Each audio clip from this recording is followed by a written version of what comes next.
ধেয়ে আসছে ঘূর্ণিঝড়। আগামী 25 তারিখের মধ্যে এই ঘূর্ণিঝড় ল্যান্ডফল করবে বাংলাদেশ এবং কলকাতায়। তাতে ভারী থেকে অতি ভারী বর্ষণের সাথে প্রায় 70 থেকে 80 কিলোমিটার গতিবেগে ঝড় বইবে।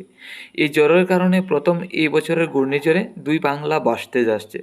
তো বন্ধুরা, আগামী দিনে যে এই ঘূর্ণিঝড় প্রবেশ করবে 25 তারিখ, তাতে কী পরিমাণ নিম্নচাপ এবং বৃষ্টির সম্ভাবনা আছে, তাতে ঘূর্ণিঝড় রিমাল তৈরি হওয়ার সম্ভাবনা কতটুকু, এখনও পর্যন্ত আমরা প্রত্যেক দিন আপডেট ঘূর্ণিঝড়ের পরিবর্তন হতে লক্ষ্য করতে পারছি। তো আগামী দিনে হয়তো এই ঘূর্ণিঝড়ের আপডেটটা আরও পরিবর্তন হতে পারে। আমরা সরাসরি চলে যাব লাইভে, গিয়ে দেখে নেব যে এই ঘূর্ণিঝড় তৈরি হওয়ার আশঙ্কা কতটুকু আছে।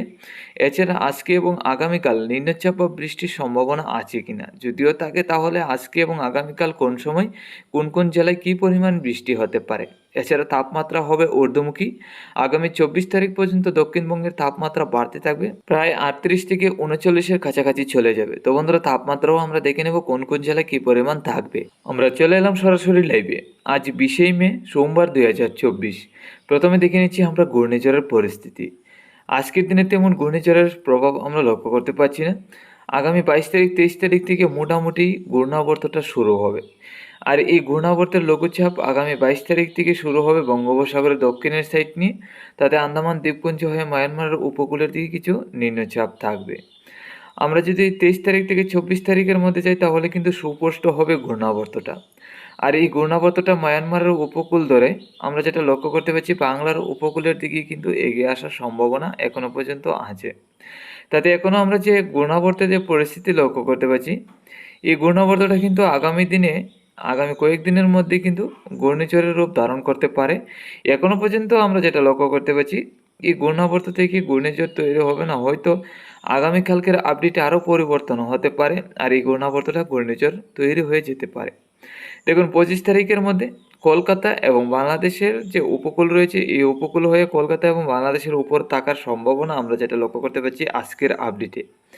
এরই মধ্যে সম্পূর্ণ ঘূর্ণিঝড়ের যে প্রভাবটা এটা পড়বে বাংলাদেশের উপর। তাতে বাংলাদেশের বরিশাল, খুলনা, এছাড়া রাজশাহী, ঢাকা, এছাড়া কলকাতার উপরে আমরা লক্ষ্য করতে পারছি এই ঘূর্ণিঝড়ের সম্পূর্ণ প্রভাবটা পড়বে। প্রায় 70 থেকে 80 কিলোমিটার গতিবেগে ঝড় বইতে থাকবে বাংলাদেশের রাজশাহী, খুলনা, বরিশাল, ঢাকা, তারপর কলকাতার উপর। আমাদের ত্রিপুরা রাজ্যে হয়তো 20 থেকে 30 কিলোমিটার গতিবেগে ঝড় বইতে পারে। তো আমরা যদি নিম্নচাপে যাই, তাহলে কিন্তু দেখতে পারবো যে কী পরিমাণ নিম্নচাপ থাকছে। দেখুন, আমরা নিম্নচাপে চলে এলাম। আগামী 22-23 তারিখ থেকে ঘূর্ণাবর্তটাতে থাকবে, তখনকার সময় কিন্তু মোটামুটি আমরা ঘূর্ণাবর্তে নিম্নচাপ লক্ষ্য করতে পারছি। 23 তারিখের মধ্যে গেলেও হালকা পাতলা নিম্নচাপ থাকবে। 24 তারিখ থেকে এই ঘূর্ণাবর্তের নিম্নচাপগুলি কিন্তু বাড়তে থাকবে। তারপর 25 তারিখের মধ্যে কিন্তু আরও কিছুটা নিম্নচাপ বাড়বে। তো বাড়ি থেকে অতি ভারী নিম্নচাপ থাকছে না, যার কারণে কিন্তু আগামী দিনে এই ঘূর্ণাবর্ত থেকে ঘূর্ণিঝড় রিমাল তৈরি হওয়ার সম্ভাবনাটা খুবই কম আছে। তারপরেও হয়তো আগামীকালকের মধ্যে ঘূর্ণিঝড়ের যদি আপডেটটা পরিবর্তন হয়, আগামীকাল বা পরশুদিনের মধ্যে যদি ঘূর্ণিঝড়ের আপডেটটা পরিবর্তন হয়ে যায়, বাড়ি থেকে অতি ভারী নিম্নচাপে পরিণত হয়ে যায়, তাহলে কিন্তু এই ঘূর্ণাবর্ত থেকে ঘূর্ণিঝড় তৈরি হয়ে যাবে। তো ঘূর্ণিঝড় যদি তৈরি নাও হয়, তারপরেও কিন্তু এই ঘূর্ণাবর্তের কারণে কয়েকদিন দক্ষিণবঙ্গের জেলায় জেলায় বৃষ্টি হবে। তাতে আমরা যেটা লক্ষ্য করতে পারছি, 24 তারিখ থেকে নিম্নচাপ প্রবেশ করা শুরু হবে। তাতে 24 তারিখ সকাল থেকে নিম্নচাপ না থাকলেও দুপুরের পর থেকে বিকাল থেকে সারা রাত ঝড় বৃষ্টি থাকার সম্ভাবনা। তারপর 25 তারিখ সকাল থেকে সারা দিনভর রাত্রি পর্যন্ত নিম্নচাপ থেকে বৃষ্টি হবে। তারপর আমরা যেটা লক্ষ্য করতে পারছি, 27 তারিখ 28 তারিখ পর্যন্ত একটানা এই নিম্নচাপ এবং মেঘলাভাব থাকবে দক্ষিণবঙ্গের জেলায় জেলায়। তো এখন দেখে নিচ্ছি আজকে এবং আগামীকালকের মধ্যে কোনো রকমভাবে বৃষ্টির সম্ভাবনা আছে কিনা দক্ষিণবঙ্গে। যদিও থাকে, তাহলে কোন কোন জেলায় কী পরিমাণ বৃষ্টি হতে পারে। দেখুন, আজকে সকাল থেকে আমরা উত্তরবঙ্গের জেলার দিকে লক্ষ্য করতে পারছি বৃষ্টির সম্ভাবনা আছে শিলিগুড়ি, আলিপুরদুয়ার, গুয়াহাটির মধ্যে। এছাড়া বাংলাদেশের উত্তরে সিলেট, ময়মনসিংহ, রংপুরের সাইড নিয়ে। এছাড়া আমাদের ত্রিপুরা এবং বাংলাদেশের দক্ষিণের জেলাগুলির দিকে হালকা পাতলা মেঘলা ভাব থাকলেও বৃষ্টির সম্ভাবনা থাকছে না। আজকে দুপুরের মধ্যে গেলে আমরা লক্ষ্য করতে পারছি এই নিম্নচাপটা চলে আসবে বাংলাদেশের দক্ষিণে। আর বাংলাদেশের দক্ষিণের দিকে এই নিম্নচাপটা চলে আসলে আমাদের ত্রিপুরা রাজ্যের দিকেও কিন্তু প্রবেশ করার সম্ভাবনা। তাতে আজকে দুপুরের মধ্যে বাংলাদেশের রাজশাহী, ঢাকা, খুলনা বিভাগ এবং বরিশালের সাইড নিয়ে হালকা পাতলা ঝড় বৃষ্টির সম্ভাবনা। মেঘলাভাব চট্টগ্রাম, আমাদের ত্রিপুরা, বাংলাদেশের উত্তরে সিলেট, ময়মনসিংহ, আসামের শিলচর, করিমগঞ্জ, হাইলাকান্দি জেলা, আলিপুরদুয়ার, গুয়াহাটির দিকে। তারপর সন্ধ্যা রাত্রি থেকে রাতের মধ্যে গেলে আমরা লক্ষ্য করতে পারছি নিম্নচাপ এবং বৃষ্টির সম্ভাবনা থাকবে না। ত্রিপুরা, বাংলাদেশের একাধিক জেলা পরিষ্কার হয়ে যাবে। আসামের শিলচর, শিলিগুড়ি, আলিপুরদুয়ার, গুয়াহাটি সহ কলকাতার দিকে হালকা পাতলা বৃষ্টি হতে পারে। আগামীকাল যদি নজর রাখি তাহলে আগামীকাল সকাল থেকে আবারও কিছু নিম্নচাপ প্রবেশ করবে শিলিগুড়ি, আলিপুরদুয়ার, গুয়াহাটিতে।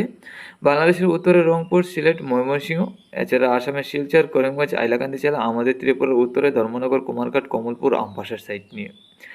তো আগামীকাল দুপুরের মধ্যে যদি যাই তাহলে কিন্তু নিম্নচাপটা পরিষ্কার হয়ে যাবে, তেমন বৃষ্টি থাকবে না, মেঘলাভাব থাকবে ত্রিপুরা, বাংলাদেশে। আসামের শিলচর, করিমগঞ্জ, হাইলাকান্দি জেলায় তাতে বৃষ্টি হবে না। শুধু বাংলাদেশের চট্টগ্রামের দক্ষিণের সাইড নিয়ে চিটাগাং, মহেশখালীর দিকে হালকা পাতলা বৃষ্টির সম্ভাবনা। শিলিগুড়ি, আলিপুরদুয়ার, গুয়াহাটির দিকেও হালকা পাতলা বৃষ্টির সম্ভাবনা আছে। তারপর বিকালের দিকে কলকাতা হয়ে বাংলাদেশের রাজশাহী, খুলনা বিভাগের দিকে বৃষ্টি থাকার সম্ভাবনা আছে। সন্ধ্যা রাত্রির মধ্যে চলে আসবে বাংলাদেশ এবং আমাদের ত্রিপুরার দিকে। তাতে আগামীকাল সন্ধ্যা রাত্রি থেকে রাত্রির মধ্যে বাংলাদেশের সিলেট, ময়মনসিংহ, ঢাকা, কুমিল্লা, বরিশাল, চট্টগ্রাম, আমাদের ত্রিপুরায় হালকা পাতলা ঝড় বৃষ্টি থাকবে। তো বন্ধুরা, আমরা যেটা লক্ষ্য করতে পেলাম আজকে এবং আগামীকাল এই 2 দিন পরে হালকা পাতলা বৃষ্টির সম্ভাবনা আছে। তারপর 23 তারিখ 24 তারিখ পর্যন্ত হালকা পাতলা বৃষ্টি থাকবে। 24 তারিখের পর থেকে তো ভারী থেকে অতি ভারী বর্ষণ আসতে যাচ্ছে ঘূর্ণাবর্তের কারণে। তাতে 24 তারিখ থেকে 25 তারিখ এবং 27 তারিখ 28 তারিখ পর্যন্ত একটানা ঝড় বৃষ্টি থাকবে দক্ষিণবঙ্গের একাধিক জেলায়। তারপর ঘূর্ণাবর্তের প্রভাব কাটলে তারপর হয়তো দক্ষিণবঙ্গের আবহাওয়া পরিষ্কার হতে পারে। এখন চলে যাচ্ছি তাপমাত্রায়। আজকে দুপুরে দক্ষিণবঙ্গে এবং উত্তরবঙ্গের জেলাগুলির মধ্যে সর্বোচ্চ তাপমাত্রা 34 থেকে 35। তারপর আগামীকাল থেকে আগামী 24 তারিখ পর্যন্ত একটানা তাপমাত্রা ঊর্ধ্বমুখী হবে, তাদের 37 থেকে 38-এর কাছাকাছি থাকবে। তারপর 25 তারিখ থেকে আবারও তাপমাত্রা কমতে থাকবে।